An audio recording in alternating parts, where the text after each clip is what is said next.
ఈ ఆధ్యాత్మిక సత్యం మిమ్ములను ఓ వినూత్న మార్గంలో పయనింపచేస్తుంది.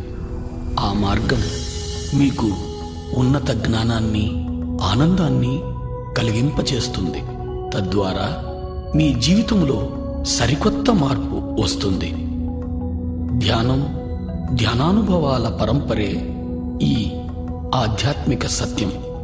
సంపూర్ణ ప్రశాంతతతో చూడండి. కేవలం సాక్షిగా చూడండి. పూర్తిగా మమేకమవ్వండి. దేన్ని అన్వయించకండి. ఆలోచన వస్తే ఆలోచన నిలిపి దీర్ఘంగా శ్వాసించండి. సంపూర్ణంగా లీనమవ్వండి. ఇది మీ అభ్యున్నతికి.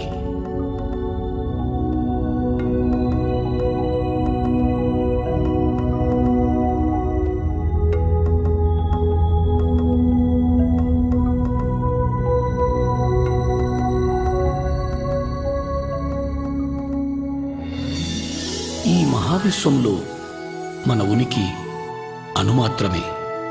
ఇక్కడ మన అందరి తాపత్రయం మంచి ఆరోగ్యం, సంసారం, సంపద, శాంతి, జ్ఞానాల కొరకే. మొత్తం మీద అన్ని సమయ సందర్భాల్లో ఆరోగ్య, ఆనందమయ జీవనం కోసమే మన తాపత్రయం. అయినా దాన్ని మనం పొందగలుగుతున్నామా? తప్పక పొందగలం.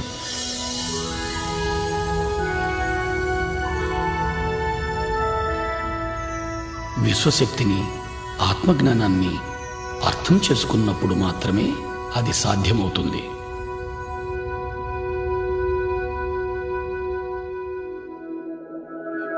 ఇప్పుడు విశ్వశక్తి గురించి తెలుసుకుందాం.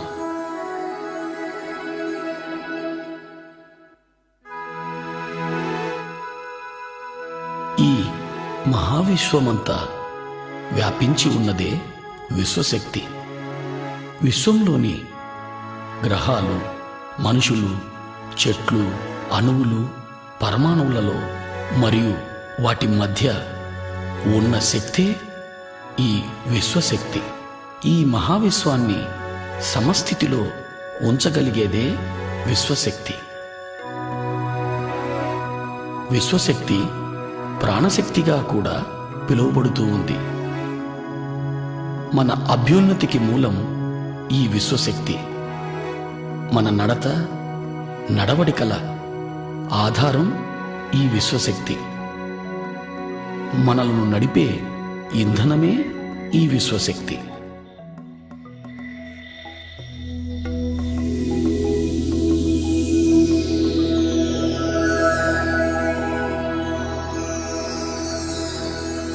నిద్రలోనూ, సంపూర్ణ నిశ్శబ్దంలోనూ మనం కొద్దిగా ఈ విశ్వశక్తిని పొందుతున్నాం. అలా పొందిన శక్తిని మన దినచర్యలలోని మనో కార్యక్రమాలకు, అంటే చూడడం, మాట్లాడడం, కదలడం, ఆలోచించడం లాంటి అన్ని శారీరక కార్యక్రమాలకు వాడుతున్నాం. నిద్రలో పొందే ఈ పరిమిత శక్తి మన అన్ని పనులకు సరిపడదు. అందుకే నీరసం, నిస్సత్తువ, ఆతురత, మానసిక ఒత్తిడి, నిస్పృహ, తద్వారా అన్ని రకాల మానసిక, శారీరక రుగ్మతలు వస్తున్నాయి. వీటి నుంచి విముక్తి పొందడానికి ఏకైక మార్గం అత్యధికంగా విశ్వశక్తిని పొందడం. అధిక విశ్వశక్తిని పొందే ఏకైక మార్గం ధ్యానం. అధికంగా విశ్వశక్తిని పొందడం ద్వారా ఆరోగ్యమయ, ఆనందమయ జీవితాన్ని గడపగలుగుతాం. మనమున్న స్థితిలో సంపూర్ణంగా ఇమడగలుగుతాం. ఉన్న స్థితిని సంపూర్ణంగా అర్థం చేసుకోగలుగుతాం. ఉన్న స్థితిలో జ్ఞానాన్ని పొందగలుగుతాం. చివరకు ఆత్మోన్నతికి కూడా ఈ విశ్వశక్తే దోహదం చేస్తుంది. అధికంగా విశ్వశక్తిని పొందే మార్గం ధ్యానం.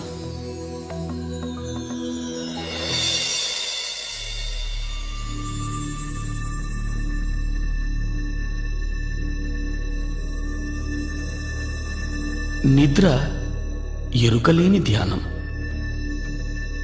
ధ్యానం ఎరుకతో నిద్ర. నిద్రలో పరిమిత శక్తిని పొందుతాం, ధ్యానంలో అపరిమితంగా శక్తిని పొందుతాం. ఈ శక్తి మన శారీరక, మానసిక, బుద్ధి, ఆధ్యాత్మిక శక్తులను ప్రభావితం చేస్తుంది. ఇది మన అతీంద్రియ శక్తులను కూడా ప్రభావితం చేస్తుంది. ధ్యానం ద్వారా మనం పొందే శక్తి వల్ల శారీరక ఆరోగ్యం, మానసిక ప్రశాంతత, ఉన్నత విచక్షణ జ్ఞానం పొందుతాం. మహాద్భుత జ్ఞానాన్ని పొందడానికి ఏకైక మార్గం ధ్యానం. దైనందిక జీవితంలో కూడా అత్యున్నత స్థానాన్ని పొందడానికి ధ్యానం ఎంతో దోహదం చేస్తుంది. ధ్యానం అంటే మరేమీ కాదు, ఎరుకతో మనలోకి మనం చేసే ప్రయాణం. ధ్యానంలో మన చైతన్య పదార్థం శరీరం నుంచి మనసుకు, మనసు నుంచి బుద్ధికి, బుద్ధి నుంచి ఆత్మకు ఎరుకతో ప్రయాణం చేస్తుంది. ధ్యానం కోసం మనం మొదట శరీరాన్ని, మనసును నిలువరింపచేయాలి. అంటే శారీరక కదలికలను, చూడటాన్ని, మాట్లాడటాన్ని, ఆలోచించటాన్ని నిలిపివేయాలి. ఇప్పుడు ధ్యానం ఎలా చేయాలో తెలుసుకుందాం.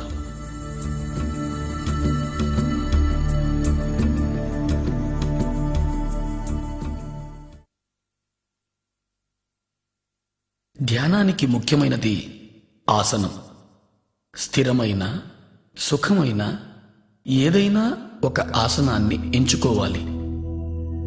నేల మీద కానీ, మరే ఇతర కుర్చీలు, బల్లలు లాంటి వాటి మీద కూర్చొని కూడా చేయవచ్చు. ధ్యానం ఏ సమయంలోనైనా చేయవచ్చు. ముఖ్యమైనది అనుకూలంగా ఉండగలిగే స్థలమై ఉండాలి. హాయిగా కూర్చొని కాళ్ళు రెండు ఒకదానితో ఒకటి చేర్చి, చేతి వేళ్లల్లో వేళ్లుంచి, కళ్ళు మూసుకొని లోపల కానీ బయట కానీ ఏ శబ్దము చేయకుండా, ఏ మంత్రము జపించకుండా శరీరాన్ని పూర్తిగా తేలిక చేయాలి.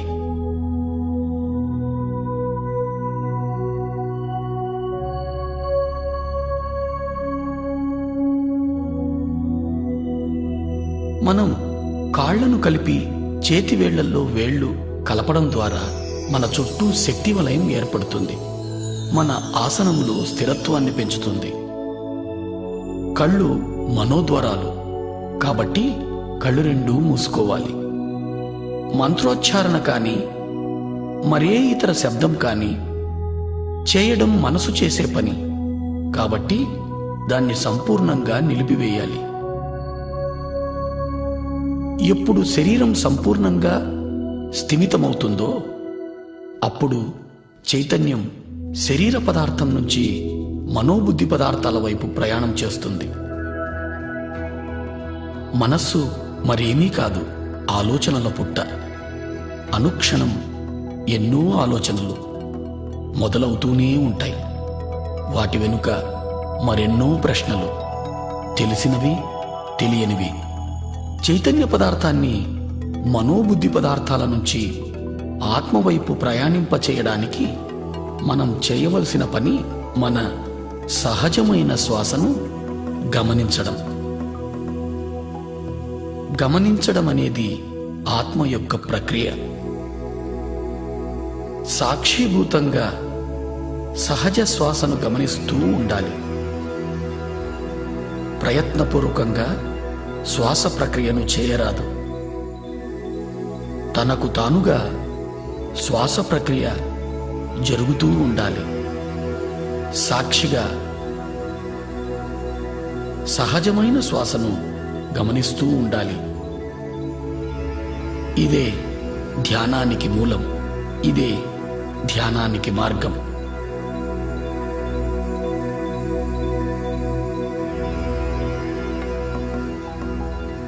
ఆలోచనల వెంట పోరాదు. ప్రశ్నలలో చిక్కుకోరాదు. ఆలోచనలను తుంచి ధ్యాసను శ్వాస వైపు మరల్చాలి. సహజమైన శ్వాసను మాత్రమే గమనిస్తూ ఉండాలి. పూర్తిగా శ్వాసతోనే ఉండాలి. అప్పుడు ఆలోచన సాంద్రత క్రమంగా తగ్గడం మొదలవుతుంది. క్రమంగా శ్వాస పరిమాణం కూడా పలుచబడుతూ చిన్నదవుతూ వస్తుంది.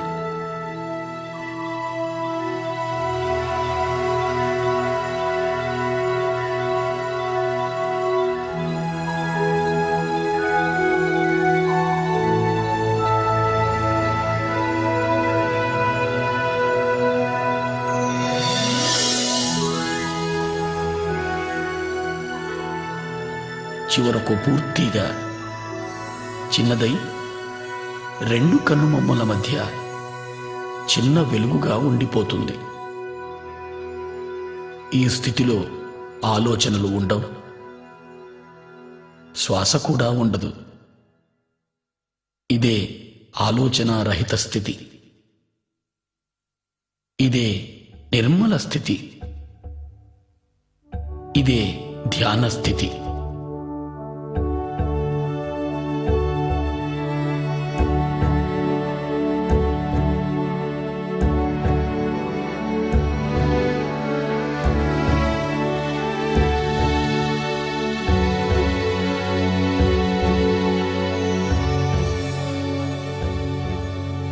ఈ స్థితిలోనే విశ్వశక్తి మనలోకి ప్రవహించడం మొదలవుతుంది. ఎప్పుడైతే మనం అధికంగా ధ్యానం చేస్తామో అధికంగా విశ్వశక్తిని పొందడం జరుగుతుంది.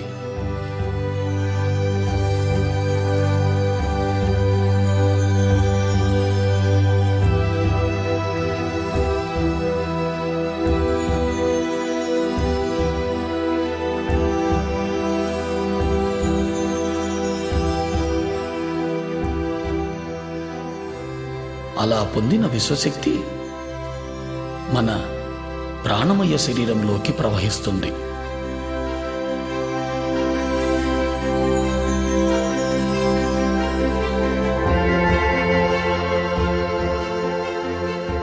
ప్రాణమయ శరీరం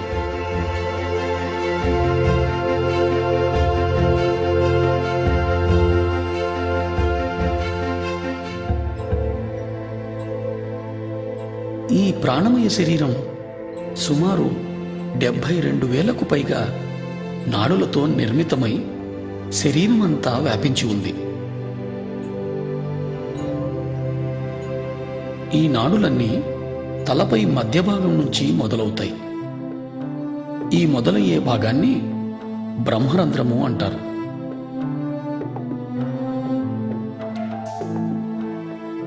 ఈ నాడులన్నీ తలపై భాగంలో ఉన్న బ్రహ్మరంధ్రం నుంచి ప్రారంభమై దేహమంతా చెట్ల వేర్లలా వ్యాపించి ఉన్నాయి.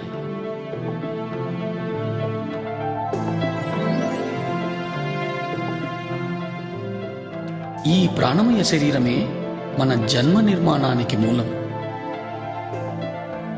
ఈ ప్రాణమయ శరీరమే మన నడతకు, నడవడికకు ఆధారం.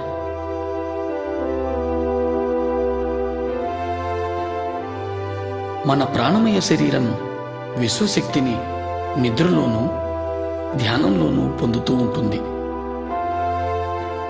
ఇలా పొందిన విశ్వశక్తిని మన శరీరము, మనసు, బుద్ధి చేసే పనులకు వాడుతూ ఉన్నాం.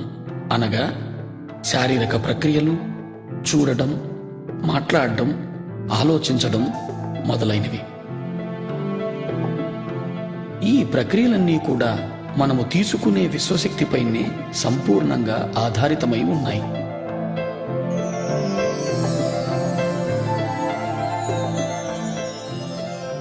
మనలోకి ప్రవహించే విశ్వశక్తి సంపూర్ణంగా మన ఆలోచనలపైనే ఆధారితమై ఉంది. మనకు ఆలోచనలు ఉన్నప్పుడు మనలోకి విశ్వశక్తి ప్రవాహం నిలువరింపబడుతూ ఉంది. అనగా ఆలోచనలు మన విశ్వశక్తిని అడ్డగిస్తున్నాయి. ఎప్పుడైతే విశ్వశక్తి ప్రవాహం ప్రాణనాడులలో తగ్గుతుందో అప్పుడు ప్రాణనాడులు కుంచించుకుపోతాయి. అలా కుంచించుకుపోవడం వలన ప్రాణమయ శరీరంలో మచ్చలు ఏర్పడతాయి. ఆ మచ్చలే క్రమంగా స్థూల శరీరంపై వ్యాధులుగా రూపాంతరం చెందుతాయి. అంటే అన్ని రోగాలకు మూలం ప్రాణమయ శరీరంలో ప్రాణశక్తి లోపం.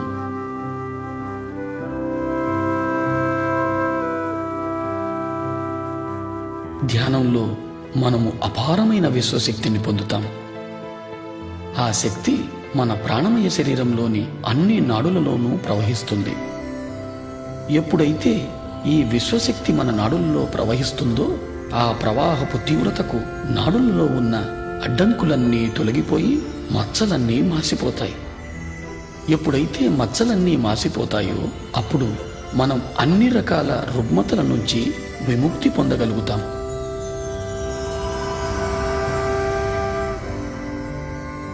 ఎప్పుడు ఈ విశ్వశక్తి మన బ్రహ్మరంధ్రం గుండా ప్రవహించడం మొదలవుతుందో తలభాగం భారంగా ఉన్నట్లు అనిపిస్తుంది, లేదా శరీరం అంతా కూడా భారంగా అనిపించవచ్చు. ప్రాణనాడులలో ప్రాణశక్తి ప్రవహిస్తూ శుద్ధి చేస్తున్నప్పుడు ఆ ప్రదేశంలో దురద పెట్టినట్టు గాని నొప్పిగా గాని అనిపించవచ్చు.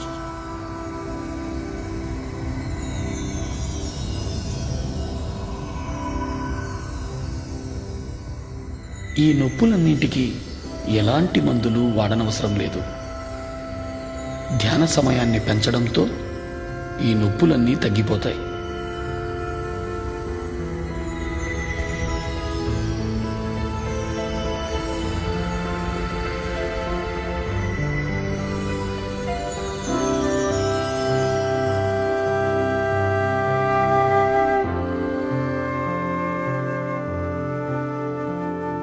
అత్యధికంగా విశ్వశక్తిని పొందడం ద్వారా మనం అన్ని రకాలైన శారీరక మానసిక రుగ్మతల నుంచి విముక్తి పొందగలుగుతాం.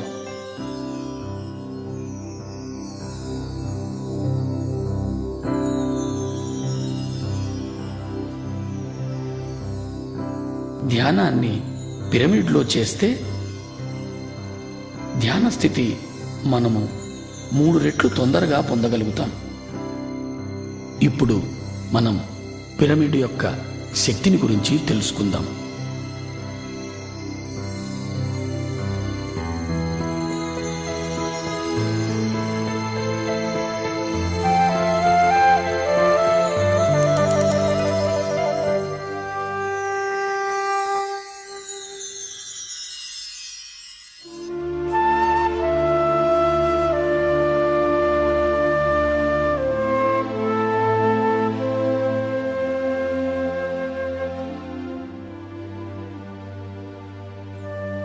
ఈ పృథ్వీపైన అత్యధికంగా విశ్వశక్తిని పొందే ఏకైక కట్టడం పిరమిడ్.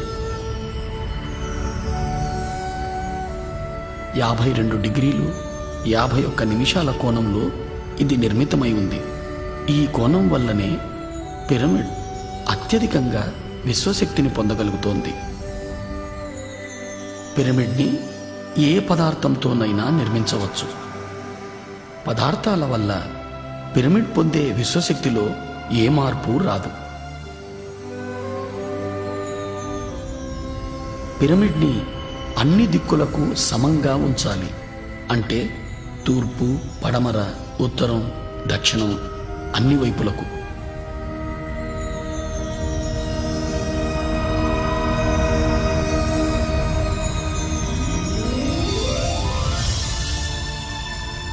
పిరమిడ్లో విశ్వశక్తి కింద నుంచి 3/1 ఎత్తులో అన్ని వైపుల నుంచి కేంద్రీకృతమై ఉంటుంది.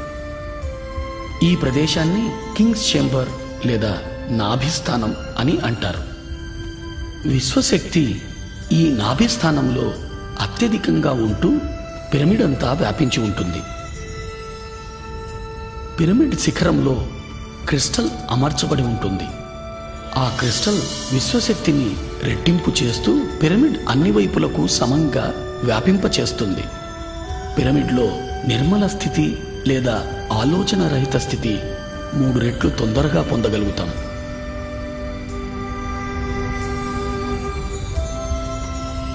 పిరమిడ్లో ధ్యానం ఇతర లోకాలతో అనుసంధానానికి దోహదం చేస్తుంది. పిరమిడ్లో ధ్యానం అన్ని రకాల రుగ్మతల నుంచి విముక్తుల్ని చేస్తుంది.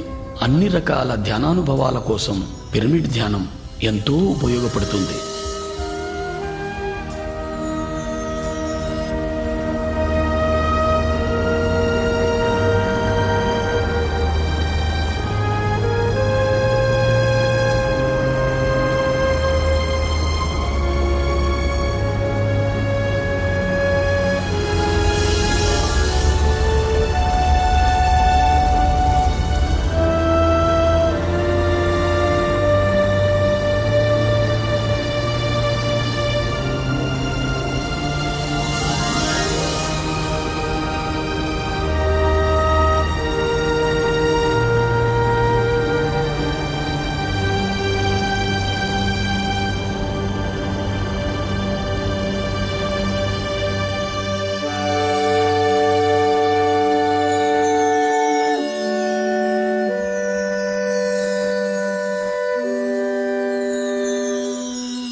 ఇంతవరకు మనం ఏమి తెలుసుకున్నామో ఒకసారి మననం చేసుకుందాం. ధ్యానం చైతన్య పదార్థం ఆత్మవైపు చేసే ప్రయాణం. దాని కొరకు శరీరాన్ని, మనసును, బుద్ధిని దాటాల్సి ఉంటుంది. స్థిర సుఖ ఆసనాన్ని ఎంచుకోవడం ద్వారా శారీరక విశ్రాంతిని పొంది తద్వారా చైతన్య పదార్థం మనోబుద్ధి పదార్థాల వైపు ప్రయాణిస్తుంది. మన సహజ శ్వాసను గమనించడం ద్వారా మనోబుద్ధి పదార్థాల నుంచి ఆత్మవైపు ప్రయాణం చేస్తుంది. ఎప్పుడైతే మనం శరీరము, మనస్సు, బుద్ధి పదార్థాలను దాటుతున్నామో అప్పుడు మనలోకి విశ్వశక్తి ప్రవహిస్తుంది. విశ్వశక్తి ప్రవాహం వలన ప్రాణనాడులు శుద్ధిగా వింపబడుతున్నాయి. ఏ ఔషధము లేకుండా ఆరోగ్యవంతమైన జీవితాన్ని పొందగలుగుతున్నాం. మానసిక ఒత్తిడి, మనస్సు సంబంధమైన అన్ని రకాలైన సమస్యల నుంచి విముక్తి పొందగలుగుతున్నాం. మరింత అధికంగా ధ్యానం చేయడం ద్వారా మనస్సు అధిక ప్రశాంతతను పొంది ఉత్తమ జ్ఞాపక శక్తిని పొందగలుగుతున్నాం. ధ్యానం అధికంగా చేయడం ద్వారా మన అవగాహన శక్తి పెరుగుతుంది. తద్వారా పరస్పర సంబంధాలు మెరుగవుతున్నాయి. ధ్యానం సంసార జీవితంలో సుఖం, సంతోషాలను పెంచుతూ ఉంది. మనస్సు నిలకడగా ఉంటూ ఆరోగ్యకరమైన, ఆనందకరమైన జీవితాన్ని అనుక్షణం పొందగలుగుతాం. ధ్యానం ద్వారా మనము అన్ని రకాలైన సమస్యల నుంచి పరిష్కారం పొందగలుగుతాం. ధ్యానంలో అన్ని ఉన్నత స్థితులు పొందడం కోసం మనం క్రమం తప్పకుండా ప్రతిరోజు ధ్యానం చేయాలి. ధ్యానం ఏ స్థలంలోనైనా చేయవచ్చు, ఏ సమయంలోనైనా చేయవచ్చు. ప్రయాణ సమయంలో కూడా ధ్యానం చేయవచ్చు. ఒక్కసారి ధ్యానానికి కూర్చుంటే కనీసం మన వయస్సు ఎంతనో అన్ని నిమిషాల సేపు ధ్యానం ఆచరించాలి. అంటే 30 సంవత్సరాల వారు 30 నిమిషాల సేపు ధ్యానం చెయ్యాలి.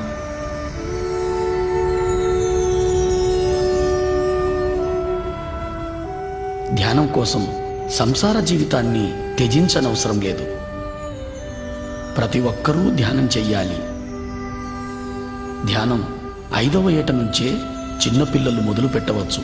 చిన్నపిల్లలు ఉత్తమంగా ధ్యానం చేయగలుగుతారు.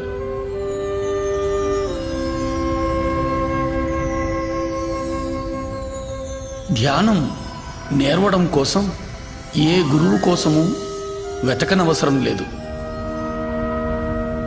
మన గురువు మనలోనే ఉన్నాడు. మన శ్వాసే మన గురువు. ఇది ప్రతి ఒక్కరికి వర్తిస్తుంది.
మన చైతన్యం ఆత్మవైపు చేసే ప్రయాణం ధ్యానం. ధ్యాన స్థితిని పొందడానికి శరీరాన్ని మనసును నిలువరింపచేయాలి.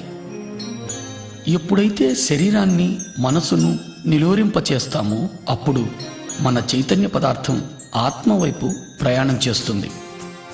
అప్పుడు మనలోకి అపారంగా విశ్వశక్తి ప్రవహిస్తుంది. ఎక్కువగా ధ్యానం చేయడం ద్వారా ఆత్మజ్ఞానాన్ని పెంచుకోగలుగుతాం. ఇప్పుడు మనం జ్ఞానం అంటే ఏమిటో తెలుసుకుందాం. ధ్యానం మనల్ని ఉన్నత జ్ఞానం వైపు నడిపిస్తుంది. జ్ఞానం అంటే మరేమీ కాదు, అనుభవం. అనుభవం అంటే సంపూర్ణంగా ఆత్మసహితంగా జీవించడం. అధికంగా సాధన చేయడం ద్వారా అధిక శక్తిని పొందగలుగుతున్నాం. అధిక శక్తి ద్వారా ప్రతి సందర్భంలోనూ సంపూర్ణంగా ఇమడగలుగుతాం. సంపూర్ణంగా ఇమడగలగడం ద్వారా ఉన్నత జ్ఞానాన్ని పొందగలుగుతాం.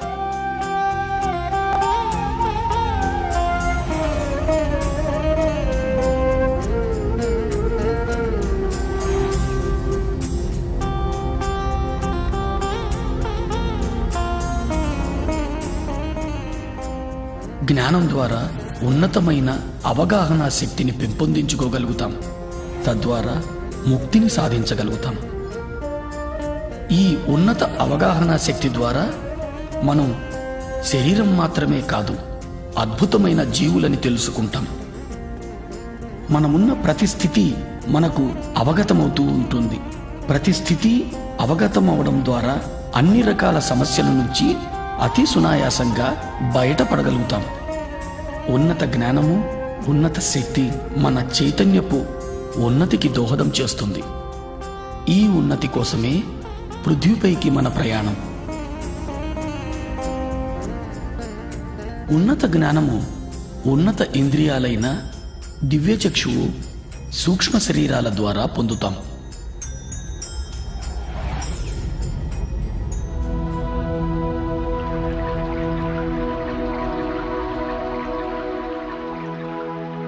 దివ్యచక్షువు అద్భుతమైన ఆత్మ యొక్క ఇంద్రియం.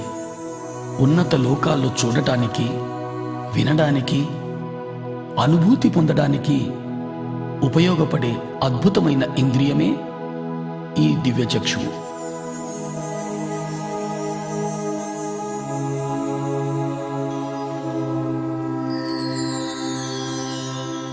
అత్యధికంగా ధ్యాన సాధన ద్వారా అధికంగా విశ్వశక్తిని గ్రహించడం జరుగుతుంది. అధికంగా పొందిన విశ్వశక్తి మనలో దివ్యచక్షువును ఉత్తేజితం చేస్తుంది. ధ్యానికి ఇదో అద్భుతమైన అనుభవం.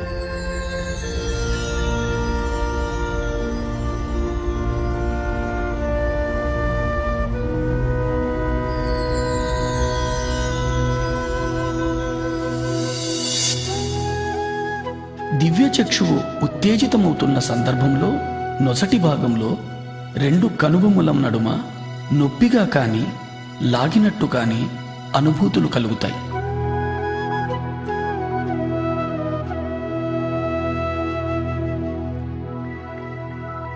రకరకాల వర్ణాలు మన చుట్టూ పరిభ్రమిస్తున్నట్టు తెలుస్తుంది.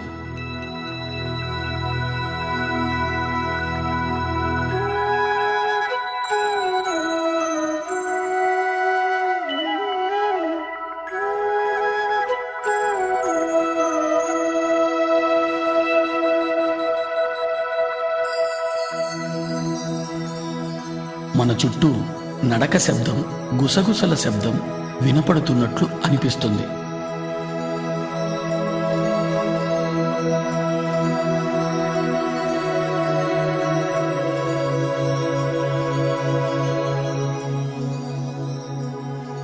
మనం ఓ పెద్ద చీకటి సొరంగంలో ప్రయాణిస్తున్న అనుభూతి కలుగుతుంది.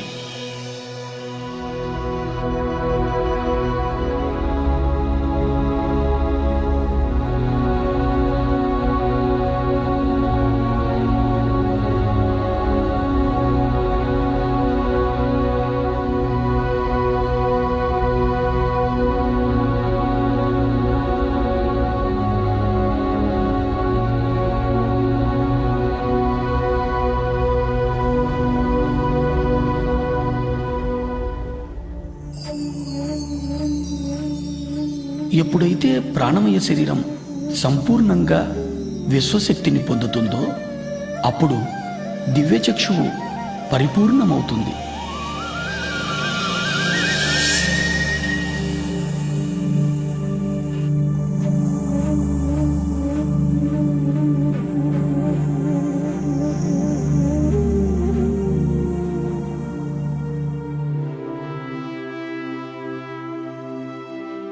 దివ్యచక్షువు పరిపూర్ణం పొందిన తరువాత మనం సుస్పష్టమైన దృశ్యాలను ఈ లోకానికి ఇతర లోకానికి చెందినవి చూడగలుగుతాం. ఈ పరిపూర్ణత వలన ప్రతి దృశ్యము సాధారణ కళ్ళ కంటే కూడా ఎంతో స్పష్టంగా చూడగలుగుతాం.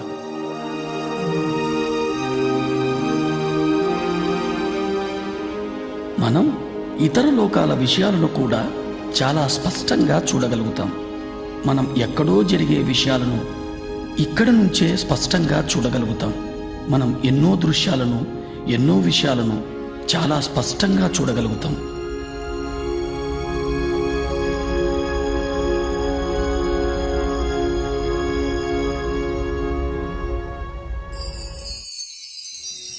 ఎన్నో రకాల శబ్ద తరంగాలను అంతరంగంలో వినగలుగుతాం.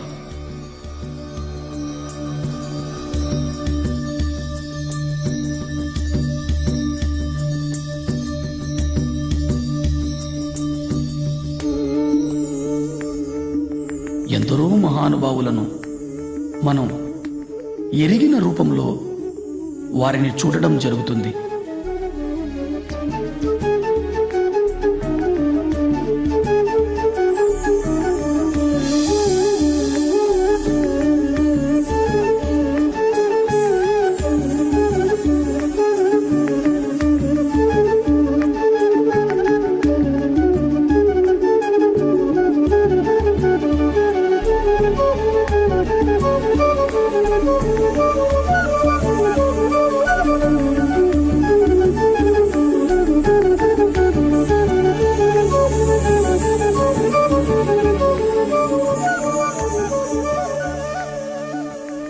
ఇంకా అధికంగా ధ్యానం చేయడం ద్వారా వ్యక్తి రూపంగా కనిపించే మహానుభావులు జ్యోతి రూపంలో కనిపించడం జరుగుతుంది. జ్యోతి రూపంలో కనిపించినా అది ఏ మహానుభావునికి సంబంధించిందో మనం స్పష్టంగా తెలుసుకోగలుగుతాం. మహానుభావుల నుంచి సందేశాలు వినగలుగుతాం.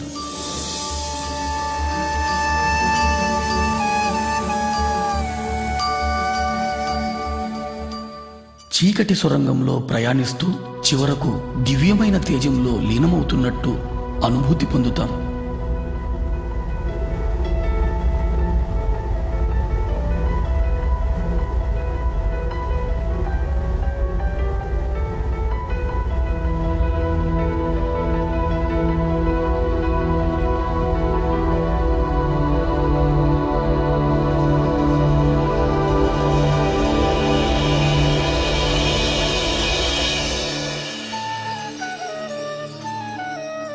మహానుభావుల సందేశాల ద్వారా ఇతర లోకాల వాస్తవాలను చూడడం ద్వారా అంతరంగంలో ఏర్పడే అనుభూతుల ద్వారా మనం మన సమస్యలన్నిటికీ పరిష్కార మార్గాన్ని పొందగలుగుతాం.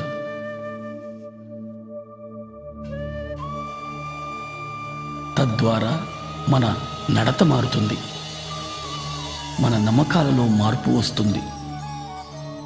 ఇదే ఈ దివ్యచక్షువు ద్వారా మనం పొందే అద్భుతమైన అనుభవం. ఈ దివ్యచక్షువు అనుభవం తరువాత మన దైనందిక జీవితంలో కూడా ఎన్నో ఉన్నతమైన మార్పులను గమనించడం జరుగుతుంది.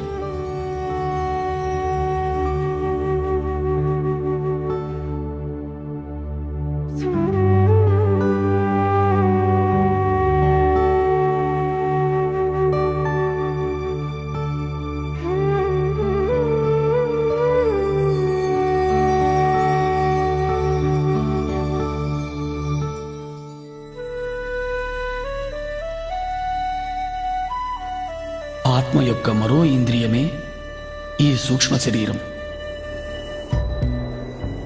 ఇతర లోకాలలో విహరించడానికి, ఇతర లోకాల జ్ఞానాన్ని పొందడానికి ఉపయోగపడే సాధనం సూక్ష్మ శరీరం.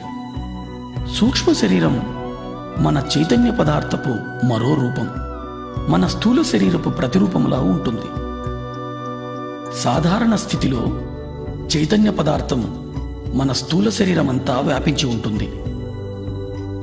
ఎప్పుడు మనం సంపూర్ణంగా విశ్వశక్తిని పొందుతామో, ఎప్పుడు మనకు సూక్ష్మ శరీర యానం చేయాలనే అనుభూతి కలుగుతుందో, అప్పుడు మన చైతన్య పదార్థం సూక్ష్మ శరీర రూపంలో యానం చేస్తుంది. సాధారణంగా సూక్ష్మ శరీర యానపు అనుభవాన్ని ఎరుక లేకుండా నిద్రలో మనం పొందుతున్నాం. వీటినే మనం కలలు అంటాం. ఎరుకతో మనము ఈ సూక్ష్మ శరీర యానపు అనుభవాన్ని పొందే అవకాశం ఒక్క ధ్యాన స్థితిలో మాత్రమే జరుగుతుంది. సూక్ష్మ శరీరం కాల పరిస్థితులకు అతీతంగా ప్రయాణించగలదు. ఎరుకతో సూక్ష్మ శరీర యానం చేసిన తరువాత సరికొత్త కోణంలో జీవిత గమనాలను దర్శించడం జరుగుతుంది.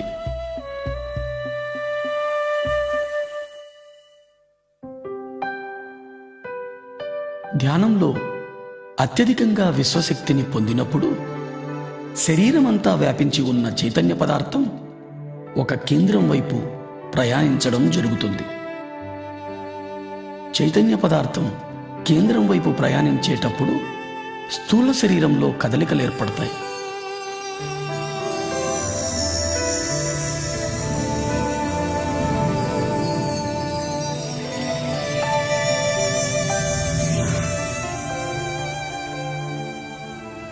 మనం మన శరీరమంతా తేలికైపోతున్న అనుభూతి పొందుతాం.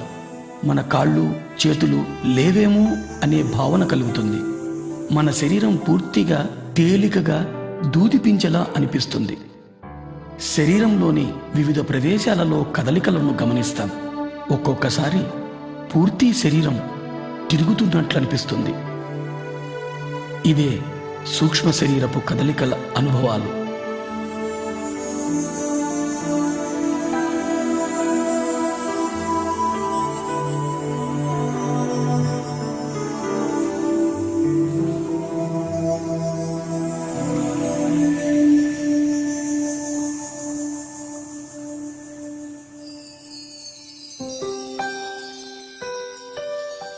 తీవ్ర ధ్యాన సాధన చేయడం ద్వారా అత్యధిక విశ్వశక్తిని పొందడం జరుగుతుంది. శరీరమంతా వ్యాపించి ఉన్న చైతన్య పదార్థం సూక్ష్మ శరీర రూపం ధరించి విపరీతమైన వేగంతో కదలడం జరుగుతుంది. తద్వారా స్థూల శరీరంలో కదలికలు ఏర్పడతాయి. ఆ కదలికల తరువాత సూక్ష్మ శరీరం స్థూల శరీరం నుంచి వెలుపలికి వస్తుంది.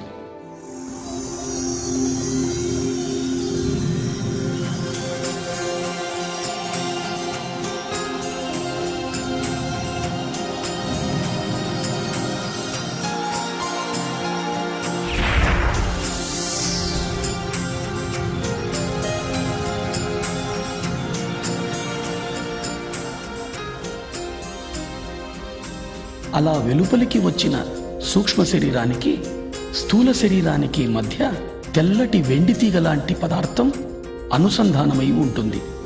దీనినే సిల్వర్ కార్డ్, పాశము అంటారు. ఈ సిల్వర్ కార్డ్ అనేది అధిక శక్తితో కదిలే చైతన్య పదార్థమే.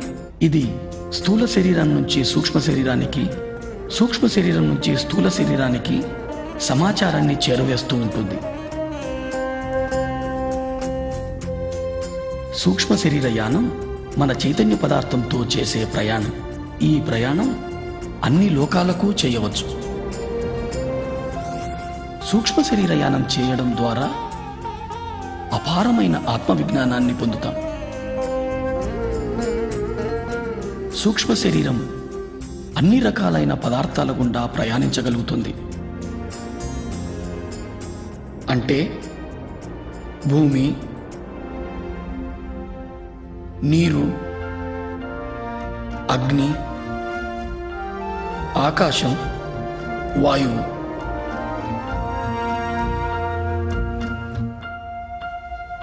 సూక్ష్మ శరీరం అన్ని లోకాలలోనూ ఎటువంటి అడ్డంకులు లేకుండా విహరించగలుగుతుంది.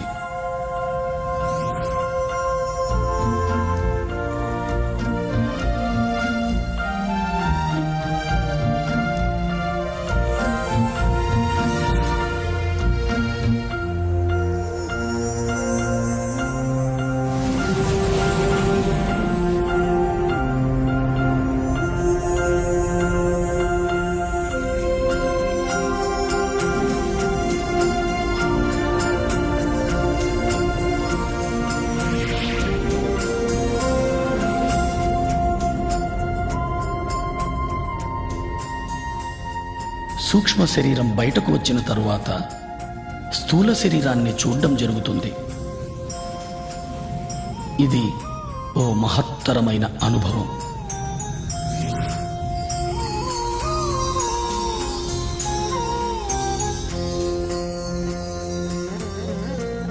ఈ అనుభవం తరువాత సంపూర్ణంగా నేను స్థూల శరీరం కాదు, స్థూల శరీరంలో వసిస్తున్నాను అనే విషయాన్ని స్పష్టంగా అవగాహన చేసుకోగలుగుతాం. ఇదో మహద్భుతమైన అవగాహన. ప్రతి ఒక్కరూ ఈ అనుభవాన్ని తప్పక పొందాలి. ఈ అనుభవం పొందిన తరువాత మనం ఏర్పరచుకున్న పరిమితులన్నీ తొలగిపోతాయి. మనము అపరిమితులమని అర్థం చేసుకోగలుగుతాం. ఈ అనుభవం తరువాత నేను అంటే చైతన్య పదార్థం అని స్పష్టంగా అవగతమవుతుంది.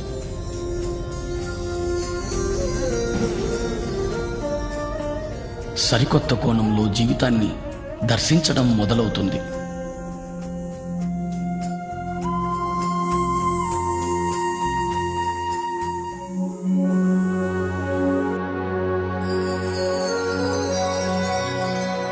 నిర్వాణ.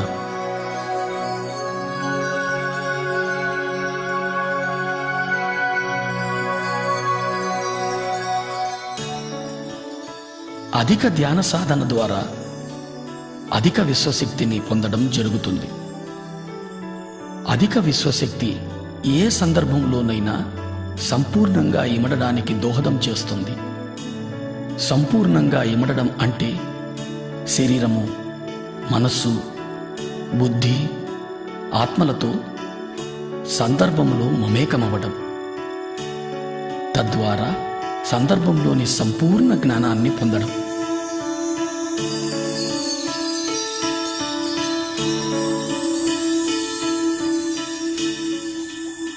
సాధారణ వ్యక్తి జీవితంలో అనుభవాలను మాత్రమే పొందుతాడు.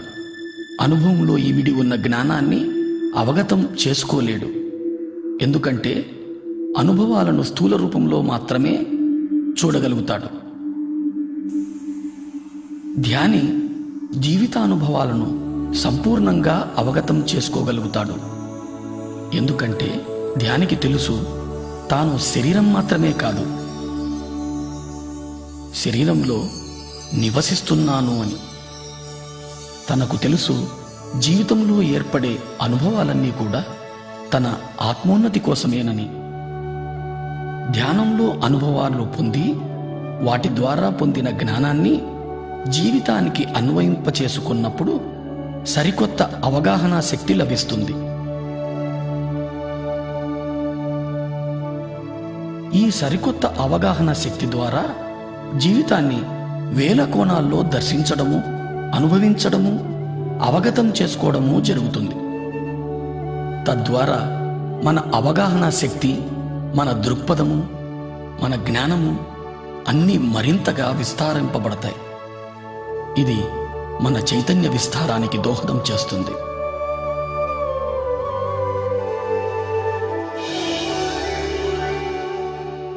ఈ స్థితిని ధ్యానంలో 1000 రేకుల బంగారు కమలం వికసిస్తున్న అనుభవంగా పొందుతాం.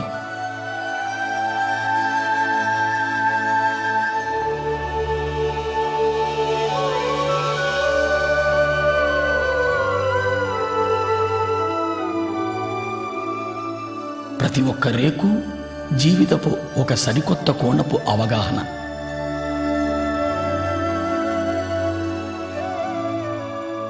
ఇలా వేల కోణాల్లో జీవితాన్ని దర్శించగలిగినప్పుడు ఇతర జీవరాశుల మీద కూడా అవగాహన పెరుగుతుంది. ఈ అనుభవం ద్వారా మనకు చాలా స్పష్టంగా అర్థమయ్యే సత్యం మనకు చావు లేదు అని, మనం సదా జీవించి ఉన్న చైతన్య పదార్థాలు అని. పుట్టుక, చావుల సంపూర్ణ జ్ఞానాన్ని అవగతం చేసుకోగలుగుతాం.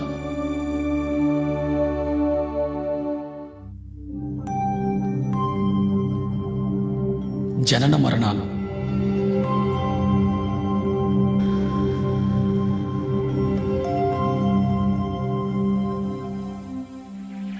మనం విశ్వ చైతన్యం నుంచి అంశగా విడివడి పృథ్వీపైకి చేరుతున్నాం.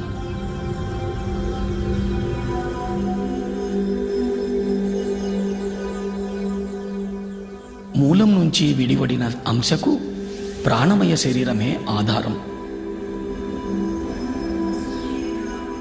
ఈ పృథ్వీపైకి మన రాకకు కారణం రకరకాల అనుభవాల జ్ఞానాన్ని పొందడం కోసమే.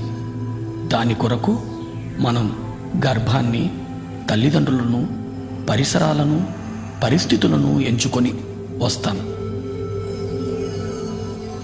జన్మ విచారం మొత్తం ఆత్మ ఎరుకలో ఉంటుంది. గర్భాన్ని ఎంచుకున్న తరువాత అంశ గర్భంలో చేరుతుంది. ఎప్పుడైతే అంశ గర్భాన్ని చేరుతుందో గర్భస్థ శిశువుకు ప్రాణం చేకూరుతుంది.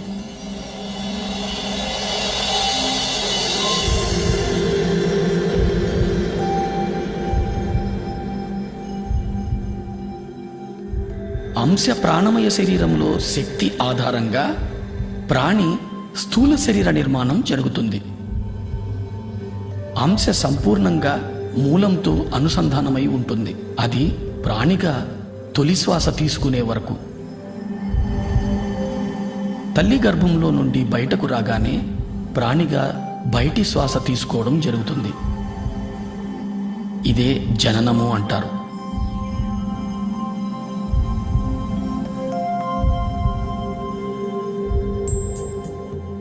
తొలి శ్వాస నుంచి 7వ ఏట వరకు ప్రాణి మూలపు అవగాహన కలిగి ఉంటుంది. మనస్సు నిర్మాణం 7వ ఏట నుంచి మొదలై 14వ ఏటకు పరిపూర్ణమవుతుంది. బుద్ధి నిర్మాణం 14వ ఏట మొదలై 21 నాటికి పరిపూర్ణమవుతుంది. 21 నుంచి 28 వరకు శరీరము, మనస్సు, బుద్ధి మూడింటి కలయికల జీవిత అనుభవాన్ని పొందుతాం. 28వ ఏట నుంచి జీవితం పూర్తిగా ఆత్మజ్ఞానం మీదనే ఆధారితమై ఉంది. ఆత్మజ్ఞాన అవగాహన లేకుండా చైతన్యం శరీరము, మనసుల మధ్య ఉండిపోతుంది. తద్వారా జీవితంలో దుఃఖం మొదలవుతుంది. ఎందుకంటే పరిస్థితులు ఎందుకు ఏర్పడుతున్నాయో అర్థం కాదు. ప్రతి స్థితి ఎంతో క్లిష్టతరంగా అనిపిస్తుంది. పరిమిత అవగాహనతో జీవితం జడంగా తయారవుతుంది. విశ్వశక్తి ప్రవాహం నుంచి దూరం అవ్వడం, తద్వారా శరీరంలో అనారోగ్యం, మానసిక ఒత్తిడులు, పర్యవసానంగా అస్తవ్యస్తమైన జీవితమంతా ఎరుక లేకుండానే గడిచిపోతుంది. తాను ఎందుకొచ్చానో అన్న విషయాన్ని సంపూర్ణంగా మరిచిపోతాడు.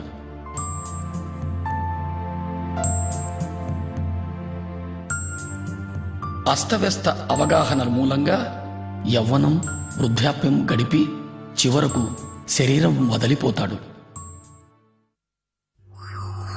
దీన్నే మనం చావు అంటాం.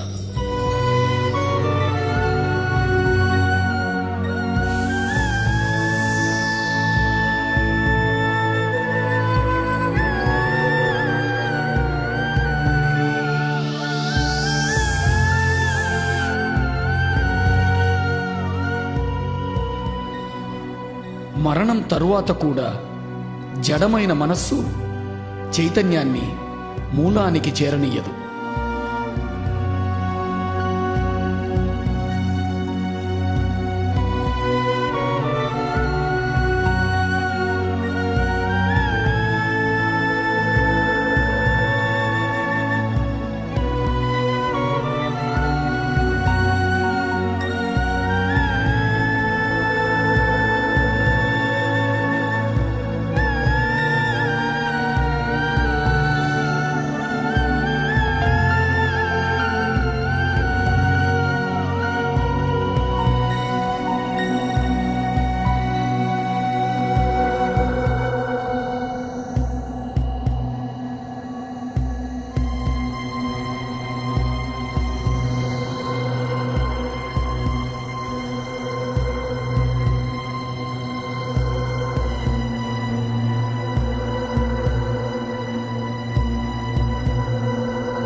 పరిమిత అస్తవ్యస్త అవగాహనల మూలంగా తనకు తానే నరకాన్ని స్వర్గాన్ని నిర్మించుకొని అధమలోకాల్లోనే ఉండిపోతాడు.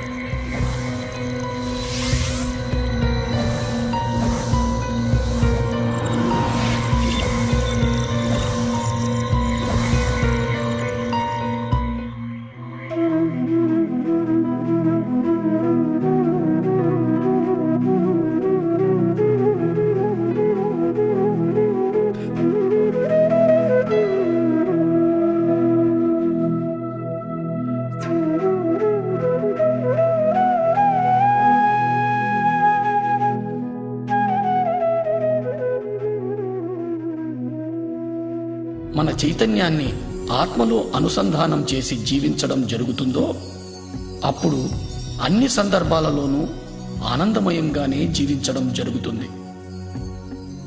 మరణానంతరం కూడా అధమలోకాల్లో కాక నేరుగా మూలానికే చేరుకుంటాడు.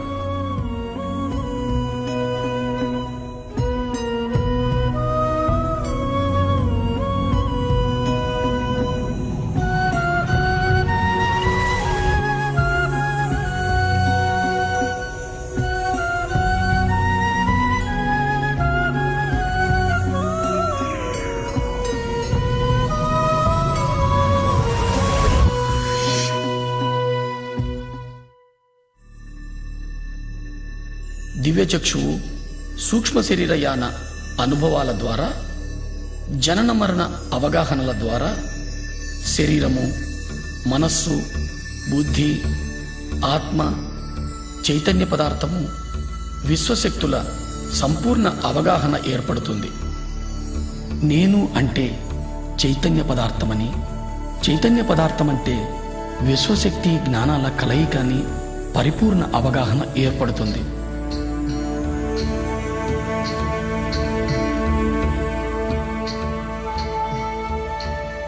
ఈ అవగాహనతో జీవితాన్ని సాగించగలిగినప్పుడు ఇతర లోకాల నిర్మాణానికి, ఈ మహావిశ్వ నిర్మాణానికి సంబంధించిన జ్ఞానం పొందడం జరుగుతుంది.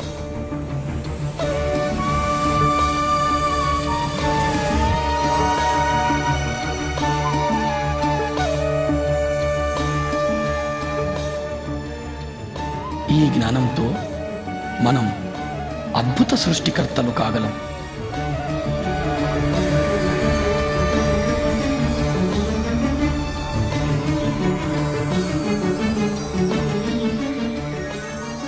అప్పుడు